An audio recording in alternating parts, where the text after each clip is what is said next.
Yo, what's up, guys? This is James. My name's your favorite 450 killer. And this is my 2019 Honda 450L street legal 450. This bike is sweet, guys. I see a lot of people doing reviews on them, so I want to do my own personal review.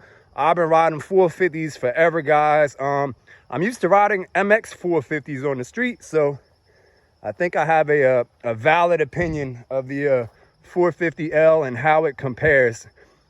I'm gonna go over the mods that I did to this bike real quick.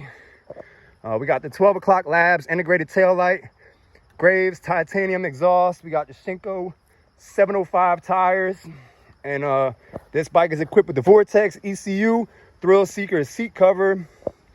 Man, this bike is sweet, guys. For a street legal 450, you really can't beat it.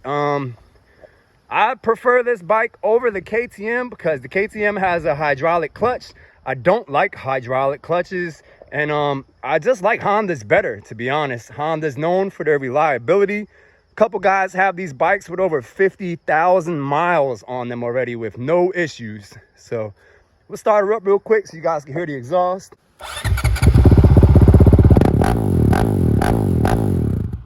Bike sounds really good.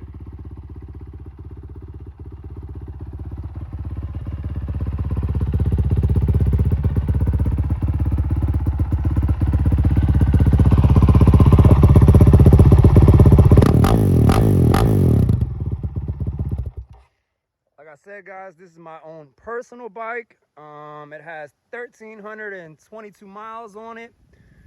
I really enjoyed this bike, guys. The Vortex ECU, huge improvement. When the bike was stock, it would stall a lot. I would have to slip the clutch, keep the revs high. It was really annoying. It was super annoying riding off-road, guys. I do a lot of off-road riding, a lot of trail riding, back roads, and aggressive riding. I'm an aggressive rider, so that was really annoying to me, guys.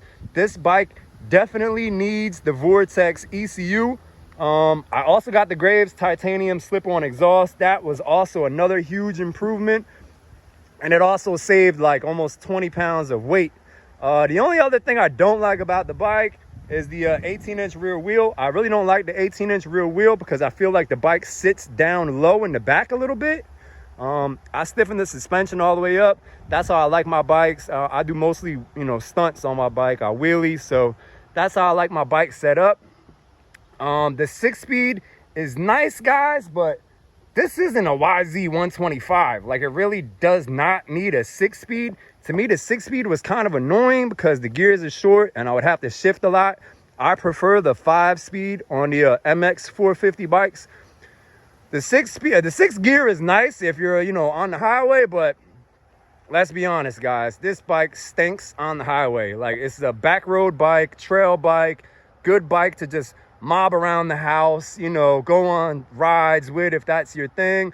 A great bike to just ride to the trails so you don't have to truck your bike there. Basically, that's the only thing that I don't like about the bike is the 18-inch rear wheel. The tune from the factory, the bike is extremely restricted, and it has that flame out issue, which is really annoying, guys. But besides that, this bike, I mean, it's awesome. For a street legal 450, guys, you really can't beat it. I know a couple guys that have over 50,000 miles on these bikes already with no problems, maybe just like a valve adjustment or two. So, they're definitely reliable, definitely have the Honda reliability. Another thing that I prefer over the KTM, guys, is I do not like hydraulic clutches. I know a lot of guys do because they're easy to pull, but from a stunt aspect, hydraulic clutch, I don't like it. They're hard to predict where they grab. I just prefer the feel of a cable clutch.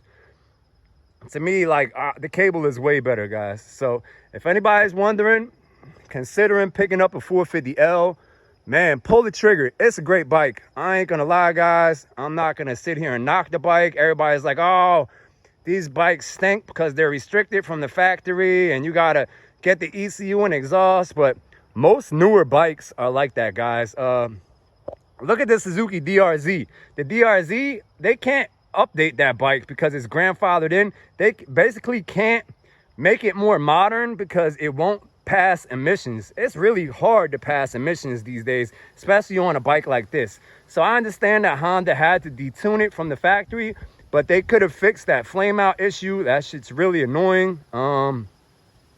But besides that, you know, you throw the Vortex on there, you throw an exhaust, and it's a totally different bike, guys. So if you're considering pulling the trigger, man, really can't go wrong with this bike, guys. It is sweet.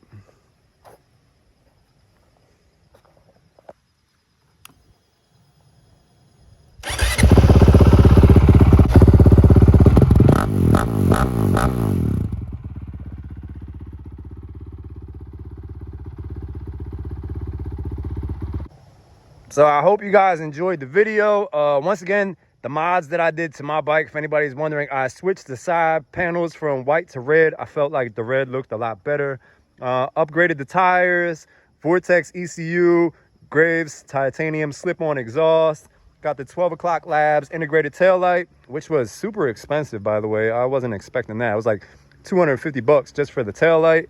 Shinko 705 tires, Thrill Seekers seat cover, RSC easy pull clutch, and that's it. Besides that, the bike is stock. Bike is still on stock bars, stock pegs, stock sprockets. Kept up with the oil changes on this bike, guys. Every time I changed the oil, it was still pretty clean considering. I know a couple guys that go 1,000 miles before oil changes on these bikes. I wouldn't recommend waiting that long. It only takes like a quart of oil. So, I mean, what does it cost to change the oil on this bike? Like 10 bucks. So don't be cheap, guys. But if you're wondering, is the big street legal 450 worth it? Should I buy one? I say the answer is yes, guys. This bike is sweet. I had a lot of fun on it. I'm going back Yamaha, guys. I like the way the Yamaha feels better, but we're, you know, comparing an MX bike to a street legal bike, so can't really make that comparison, guys. Yeah, man, that's it.